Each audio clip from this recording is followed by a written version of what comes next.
All right, Kate, reports of the Choco Taco's death are possibly exaggerated. It turns out killing the Choco Taco was what it took for the wacky ice cream treat to get its due, and it may not be frozen out for long. So Klondike's Twitter account posted, "Stay tuned." And there's a Choco Taco holding a press conference. Do you think Klondike was afraid of they were going to get physical harm because of taking away the Choco Taco? Yeah. Probably. Don't come at me. Have to have the security detail. Right. I don't know. A lot of times people think, oh, this is a bunch of baloney. They were never looking to get rid of the Choco Taco. They were just trying to drive up demand. All a hoax. But they say the one of the issues with Choco Taco, like many food items, is, well, we don't have all the ingredients. Ingredients aren't as abundant as they were when, everyone was pounding Choco Tacos. Unlimited supply of Choco Tacos. But wait for it. Choco Taco might not go away after all. Well, I think Choco Taco, not the only chocolate entity having problems with supply and demand, because Hershey said that they're not going to be ready for Halloween. Yep, candy shortage, Halloween, possibly Christmas too, I saw. Oh, I didn't see that. Yeah, fall short of demand for the Halloween and Christmas holiday seasons this year. Yikes. Scarcity of raw ingredients on this one as well. So I was thinking, while you see if you're a big Hershey fan and you want Hershey for your Halloween or Christmas, if you see it now, grab it now and then throw it in your freezer. But then I started thinking ooh, frozen Hershey. I don't know that would last as long as Halloween and Christmas, because that's a tasty way to enjoy your Hershey's as well. Doesn't chocolate turn white if you put it in cold? Does it turn white? I thought it changed color. I thought it got whitish. I think when it gets old. Oh, okay. Yeah, because chocolate and ice cream isn't white. You think you really need to put it in the refrigerator or freezer? It doesn't have a long enough shelf life? I don't think so. I think, like what you were saying, it turns white. And then it crumbles. It doesn't melt. Even when it's still in its packaging, just stored at random temps. I wonder how quickly they've got to turn them around then at the grocery store. Haven't you ever eaten an old Hershey Kiss? It's not good. It's not good. I think so, but those are so a Hershey's Kiss comes in a sealed plastic bag, and then the Hershey Kiss itself is wrapped in some foil. Right. So I could see if the foiled Hershey Kiss were outside of the bag, it would age quickly, but I figured if it was sealed up in a bigger bag, I don't know. It feels like a really big waste of Hershey Kisses for this experiment for the show, though. I don't know if I could make it. So you're just going to eat the entire bag? Is that what you're saying? Pretty much. Oh, okay. Got to eat it before they're, bad. Well, yeah. TikTok. But if you ever put chocolate in the freezer, put a candy bar in the freezer? Probably, yeah. Probably throwing a Snicker in there or something. It's like a whole new candy bar. So good. Snickers can be kind of difficult to consume. Snickers might break a tooth, yeah. That's why they have the Snickers ice cream bar there for you. Oh, those are amazing, too. That's a quality item. So this is all to say that Matt and Kate agree that chocolate is good. Go forth. Chocolate is good. Consume. But there is a cocoa shortage. And so chocolate might not be as abundant as you're used to. All right, Kate, the headline here. Pickled Pizza started as a novelty, but now it's a big deal. Yep. Knee slapper. Big deal. Pretty good one. Apparently it's taking off. I thought this was already a thing that was popular enough. I know a pizza shop sells a cheeseburger pizza. Minsky's has a really good cheeseburger pizza that I've had before. It was one of those times where I was pleasantly surprised the first time I had it. I was like, oh, okay. Because normally I have the mind that pizza should have pizza toppings, not other things on there. There's a place in Wichita that has cheeseburger pizza. It's like they pull the pizza out right before it's done, and then they put the pickles on, so the pickles are still crunchy. Yeah. Yeah, I can't speak to the preparation process that goes down at Pizza Shop or Minsky's, but I suppose if you work there, you make a cheeseburger pizza, you can reach out. There you go. I mean, we could reach out too, but it's easier for us to receive calls than it is to make them. Right, Kate? Totally. Sure. We'd reach out, but, well, more than anything, I'll probably just forget. But if you reach out to us, less likely that we'll forget. That's legit. A little tip for you, yeah. Pickle pizza, bring it on. Have you ever had barbecue pizza with pickles? That's good too. Yeah, I have a thing about wasting barbecue by putting it on pizza. I feel like we've discussed this on a previous edition of Matt and Kate. Okay, but not like, okay, I guess how we do it is at home where we get the pizza dough. We make barbecue sauce is the sauce. And then we put chicken and some cheese. It's barbecue chicken pizza. And then I have little pickles on the side. Mm-hmm. Oh, on the side. Pickles on the side. Well, I mean, I guess I could put them on there, but I usually don't cook it with the pickle on it. I eat it with. Because pickle and barbecue, I love it. Yeah. They go good together. I just have a thing. I feel like it's wrong to put barbecue on pizza. Bread. No, I mean pizza specifically. I think barbecue is typically best consumed in its historically barbecued form. Maybe on a sandwich, maybe by itself. Some pickles. I feel like the pizza is just another vehicle of dough, though, like a sandwich. Okay. Does that make sense? Yeah, it's a different consistency. Is that what you mean? Yeah. I just found that for whatever reason, we've mentioned this before. I was like, coming from an area where barbecue is great and abundant, wasting it by having pizza from like a non-barbecue place specifically. Like you go to a barbecue restaurant, good barbecue, like you're not going to go to Arthur Bryant's and get a barbecue pizza or whatever. Or Joe's Kansas City or any of those places, Gates. You're going to get barbecue pizza either at home, like you're talking about making, or from, well, not Little Caesars, but maybe they should consider a barbecue hot and ready. That'd probably be more than like the $5.75, though. Probably. Yeah. $5.75 is the number? Mm-hmm. Oh. Mm-hmm. As of January of this year. Went up from $5? Mm-hmm. Yeah, just hope it stops there. It was $5 for a long time. Hot and ready. But no, I wouldn't count on barbecue hot and ready coming anytime soon. No, probably not. Matt, have you ever heard of the term cookie jarring? Cookie jarring. Oh, is this an urban... Are you browsing Urban Dictionary again, Kate? No. I had to make sure that this was radio clean before I asked you about it. Cookie jarring. Cookie jarring. What do you think it means? Cookie jar... Do you... I know. I haven't even given you any kind of context, so you're out there. So you roll out some cookie dough, and then you take like a mason jar to carve out. It's like your cookie cutter. No. Is that it? Let me give you a little bit more context, and then you guess, okay? Is it a TikTok deal where you bury your head into a cookie jar? Nope. And dance around or something? Okay. It's in dating. What is cookie jarring in dating? You're sure this isn't an Urban Dictionary thing? Positive. Oh, she totally let me give her the cookie jar last night. Wow. Ew. Okay, there's a cookie jar and each of you reach your hand in there and pull something out? Nope. Okay. I give up. What is it? Okay.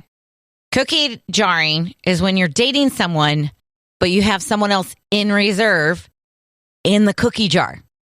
Just in case things don't work out with the person that you're with. So you've got cookie jar, you've got your like backup is what I would call it.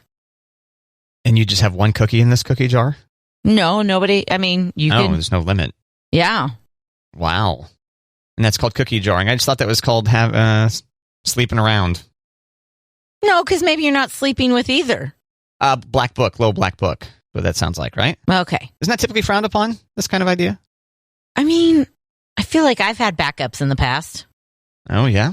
Got some cookies in the jar? And it's not about the dating coach in this article says it's not about being motivated by lust. It's about being motivated by insecurity, making sure that you're never alone. You've got your bases covered. And so you cookie jar. So you've got somebody in the cookie jar.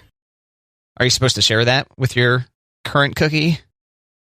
I mean, you could. That would probably put a lot of pressure on your cookie. Yeah. Yeah. Yep. I hate it when I've got pressure on my cookie. I know. I don't want to put pressure on you, cookie. But I got a cookie in the cookie jar just waiting for things to fall apart here. Yeah. Cookie jar just implies a whole bunch of things. I didn't think it was dirty until you started talking about Urban Dictionary. You didn't think I would... Now I see it. Now I see it. Cookie jarring. I've really gotten into cookie. Oh, dirty. Wow. Didn't seem like the type. I ended up on a text message thread that had like 17 people on there. Yeah. Not sure if that's a record for me. It's up there, and man, that becomes unmanageable real quick. And I didn't know like half the people, so I'm seeing phone numbers pop up. What do you have to manage? I just need to leave this conversation, I think. I mean, what did it start? Is it like a social event? Like, hey, we're all going out? Yes. It was an invite that was sent out. Okay. From my cousin to me and some family members and a whole bunch of people I didn't know. And so this thread's been getting blown up this last week.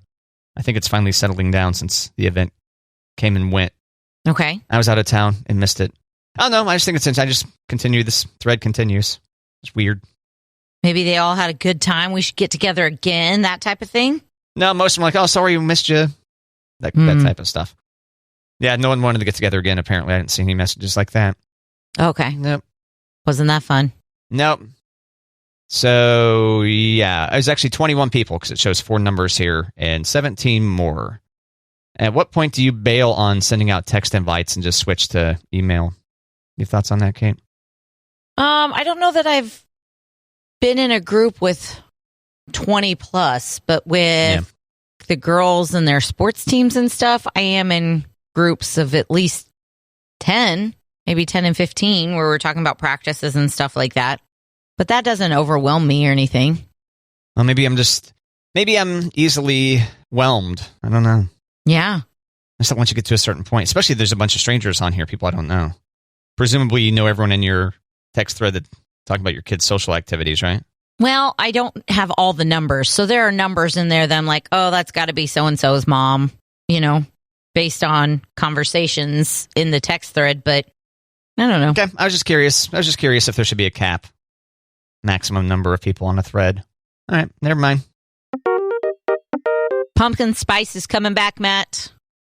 Wow, oh, really? I'm surprised. Yeah. I figured they'd be like, all right, you know what? We're sick of it. No surprise. All right, so when's the date now? When's the launch date for pumpkin spice now? Those pumpkin people coming with their pitchforks. They're saying July is over. Bring it on. Target has had Coffee Mate pumpkin spice creamer on the shelves as of yesterday. Why not just, that's probably shelf-stable, right? Why not just keep that year-round at this point? I mean, it's the demand, right? I guess so. It's kind of like the McRib, because that would ruin everything if we had it available year-round. Got to have some kind of seasonality to it, even if it just means we're not making pumpkin spice available for 3 months of the year. I'm happy for the pumpkin people. Yes, me too. Yeah. As previously discussed, you're not really big into pumpkin-flavored anything, foods and beverages. Anything? Candles, nothing. Yeah, no. Carving a jack-o'-lantern? I can't tell you when the last time I did that was. I've never done that with my kids. Your poor kids. I know. They ever say anything to you about this? No. Oh. Never. We've put pumpkins on the porch, but we've never carved them.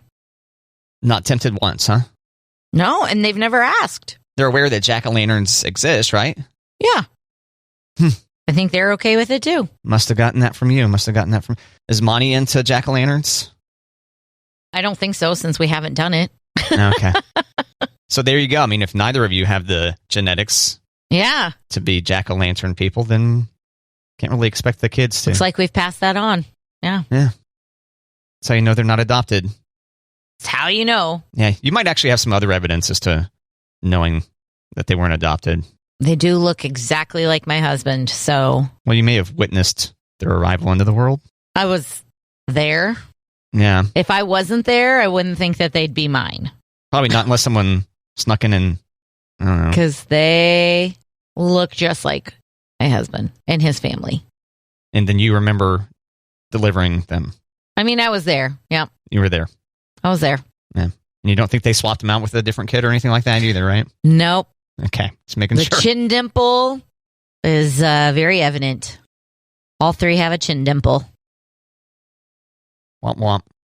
Oh, no, it's so cute. Oh, okay. It's not butt chins. They're super cute. I figured it was. Most people like dimples, but I kind of like the idea that it was a sad development for whatever reason. No. Yeah. We could see Finley's chin dimple in her sonogram pictures. Wow. Yeah. The gene is strong. So when does pumpkin spice return elsewhere? Do you know? Is this about the time? Will you be hearing left and right pretty soon about pumpkin spice? This will be here any minute. I was thinking it was late August. Okay. Yeah, I just saw that coffee made at Target. People are flocking. Got to get their pumpkin on. Well, it's something you buy off the shelf, though. It's not. It's a creamer. Is that what you said? Yes. Gotcha. Which to me, I'm not a coffee drinker. Yep. So maybe explain this. Why aren't the creamers refrigerated? Because it's synthetic. It's not actual dairy. I know.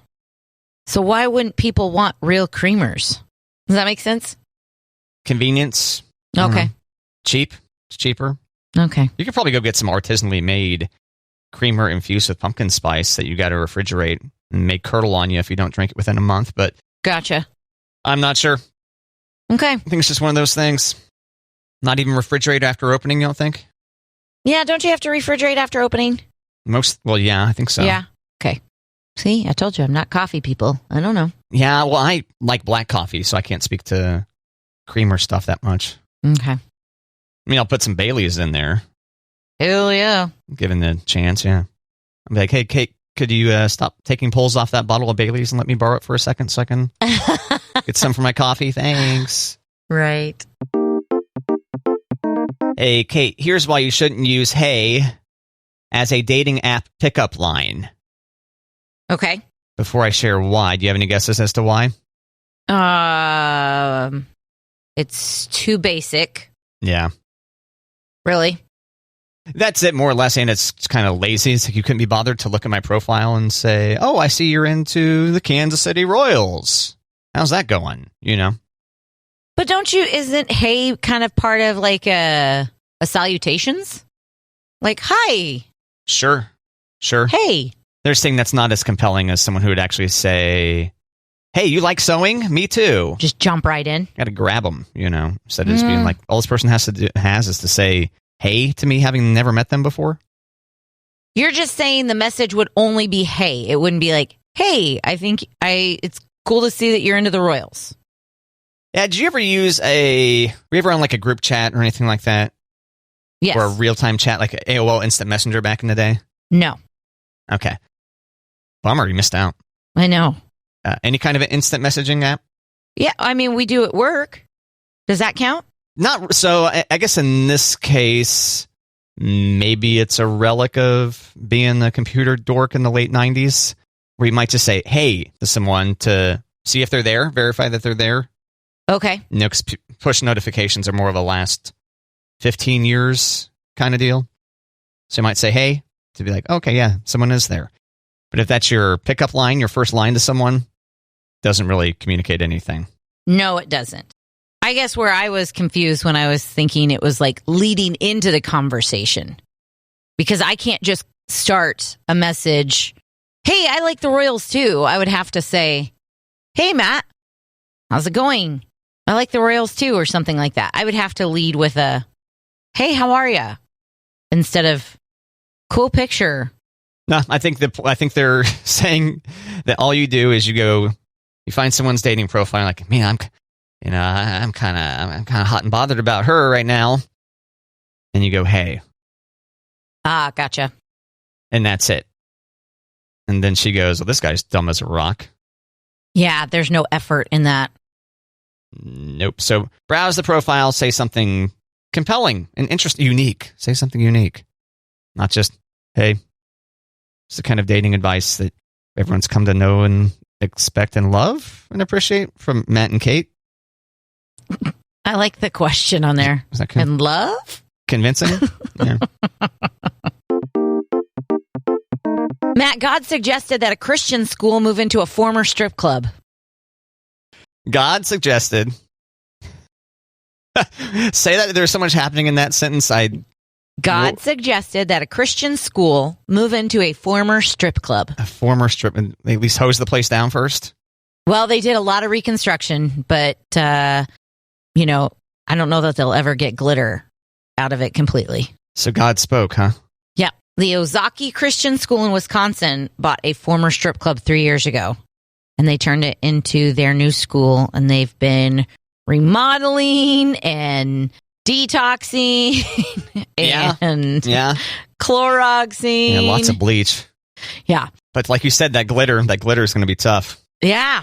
Maybe they just went with it and they're like, yeah, this floor is just going to have glitter. This is the art room. Yeah, there you go. The head of the school says God provided it to them so they could turn darkness into light. Oh, they're being judgy about the strip club, I see. Well, I don't know if they're being judgy, Matt, or strip clubs are pretty dark. Oh, literally? You mean like the lights are low? Yeah. Oh, I see. That kind of makes sense. Pretty dark in there. Yeah, I don't want the fluorescence on in a place like that, no. Right. Nope. And in a school, you got to turn on the lights. Kids can't see. Correct, yes. Yeah. Unless they're watching a movie or something. But that prayers were answered, and God spoke and said, buy the strip club. I would just like to be at that meeting when they proposed to buy that building. And they're like, y'all knew it used to be a strip club, right? Or y'all know it's a strip club. Right. Yeah, but think of what we can do there. So are we keeping the neon light of the two hot ladies sitting back to back? Right. Keeping that? I don't know. If these walls could talk, they're going to talk about the Lord. Bet you there's all kinds of closed strip, during those trying times. Mm-hmm, mm-hmm. Strip clubs, difficult to social distance with many of the items available for purchase. And I bet you they'd make a heck of an argument as essential workers, I'd say so for certain people. I need it. Right? I'm so excited. I'm so scared. Jesse, you are going to the strip club? Remember that episode of Saved by the Bell? I think that was after me watching it, yeah. Or is that Showgirls? That's Showgirls, yeah. I get those confused all the time. You know what, with the Elizabeth Berkley presence in both? Jesse Spano just turned 50 last week, too. I heard that, yeah. Someone's like, oh no, I feel old. Yeah. Jesse Spano is 50. Although, Jesse Spano's probably actually like 40. Don't they always cast people a lot older than high school when they're playing high schoolers? Well, if she just turned 50, then she was probably cast at 22? Maybe, yeah. As a freshman. Matt, I put a Gordon Ramsay TikTok in our show notebook. Gordon Ramsay TikTok, there it is. Now I'm clicking. Yep. Here we are. It says Lamb Day on it. Lamb Day. Yep. Okay, and there goes Gordon Ramsay. Do I need audio on this? Yeah. Gordon Ramsay's sitting on the edge of this pen that contains a bunch of lambs. I'm going to eat you.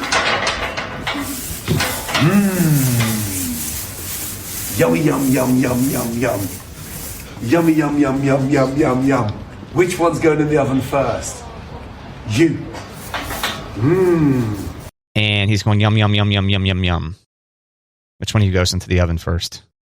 It's kind of messed up. He's getting a lot of backlash for this. Really? Yeah. Do you think that's needed? I mean, what did we think was going to happen when Gordon Ramsay comes to the lambs? It's not like, come here, my darlings. Let's snuggle. It's, I got to make dinner. Yeah, my peeps are hungry. I got patrons. I don't think it's that bad. One commenter said, I'm not a vegan or vegetarian, but that crosses the line. Really? Give me a break. I was just wondering if you thought it was too much or if it's like, well, yeah. I think it's fine. I think it's pretty innocent. Stop reminding us that our food, if we're meat eaters, was once young and cute. And fluffy. Yeah. Cuddly. That said, yeah, they do look pretty delicious. I don't blame him for saying yum, yum, yum at them a whole bunch.